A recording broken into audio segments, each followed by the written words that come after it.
Hello everyone, this is the second part of gene therapy. In our previous video, we have already discussed what is gene therapy and what are the different types of gene therapy like gene augmentation therapy and gene inhibition therapy. Then again we have discussed the different cells which are used in gene therapy, a somatic cell and the germline cells. So, two different type of gene therapies are there. Like one is in vivo gene therapy and another one is ex vivo gene therapy. So today we are going to discuss about the detailed procedure of ex vivo gene therapy. Ex vivo gene therapy is the procedure where we collect the cells from the patients and again we allow those cells to grow in the culture medium. Then the therapeutic gene can be introduced into the culture cell and only the corrected cells are taken away and they can be transplanted into the patient's body. So here we need to maintain the cell culture. First, we need to isolate the cell with genetic defect from the patient. Then we can introduce the therapeutic gene. Therapeutic gene means that the gene that is required. So that is called the therapeutic gene. So that gene can be inserted into that cell, and when the cells they receive the therapeutic gene, only that corrected cells are allowed to grow, and they can be maintained by the cell culture. Then that corrected cells can be transplanted into the patient body. So as this procedure occurs outside the body, that's why it's known as ex vivo gene therapy. Then another type of gene therapy is known as in vivo gene therapy. So that is the difference between ex vivo and in vivo gene therapy. In case of ex vivo gene therapy, we introduce the gene into the cell culture. But in case of in vivo gene therapy, what we are doing, we are directly delivering the therapeutic gene into the target cells of the patient body. So that can be done by different vector method. So let me tell you what is vector. Vector is the carrier that can deliver the gene into the patient body. So different type of vectors are there. Like we have two different type of vectors, like one is viral vectors and another is non-viral vector. So certain viruses are there, they can be used as the carrier to deliver the gene into the patient body. Those are known as the viral vectors.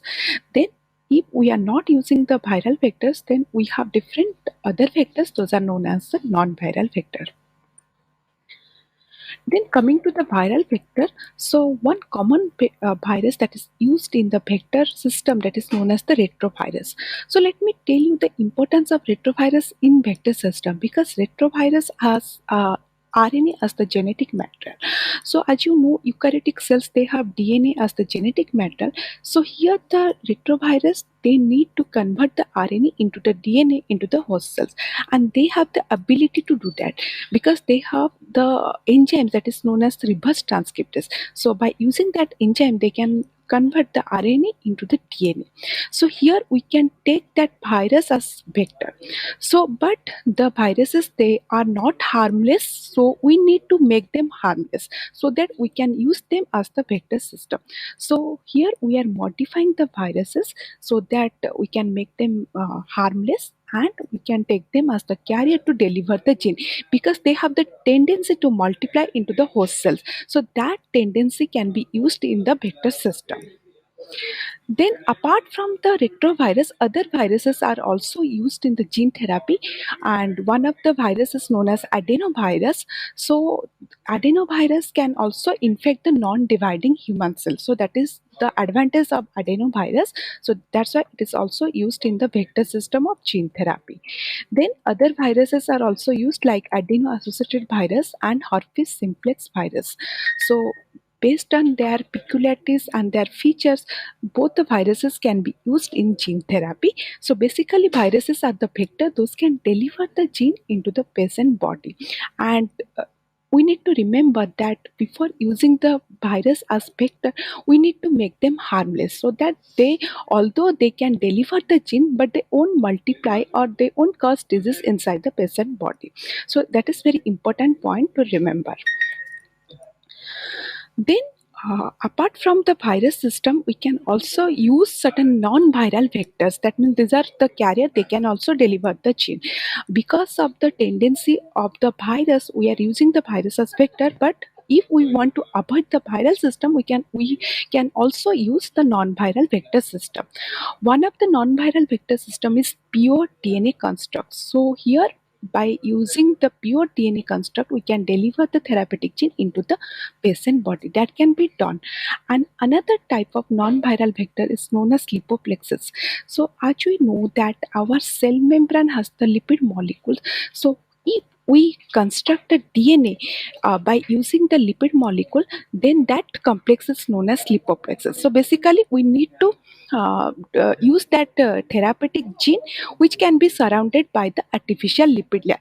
So the advantage of taking artificial lipid layer is that it can easily diffuse to the cell membrane. So as the cell membrane has the lipid molecule, so that lipoplexes can easily deliver the gene into the cell. So lipoplexes is another non-viral vector which is used in gene therapy. Then another component of the non-viral vector is DNA molecular conjugate. It's again another form of DNA delivery where the conjugate like poly-L lysine is used so that it can bind to the receptor of the cell membrane, and again it can deliver the therapeutic gene into the gene. That's why it is known as the DNA molecular conjugate. So here we are using the poly-L lysine, which is the synthetic conjugate and which is used to deliver the gene into the target cell, which is known as the DNA molecular conjugates. Then we have different methods of gene delivery, although we are using different carrier or vectors, but two different methods are used to deliver the gene. One is the gene gun. So here what we are doing, we are just taking the DNA which are coated with the coal or tungsten particles. So by using the high pressure, we can deliver the gene into the cell. That is known as the gene gun. That is one method which is used to deliver the gene in gene therapy. Another method that is used in gene therapy is micro injection. So basically it's the micro pipette. So by taking the help of microscope, we can introduce the gene by using that glass micropipette into the single living cell. So that is another method of delivering the gene into the cell. So these are all about the methods of gene delivery in target cell. Whether we take the approach of ex vivo gene therapy or in vivo gene therapy, our main focus is to deliver the therapeutic gene into the cell, either inside the body or outside the body in the culture cell. So this is all about the gene therapy which is used to treat different type of disease. When the gene is defective, we can replace it with the functional one. So that is the main advantage of gene therapy. Thank you.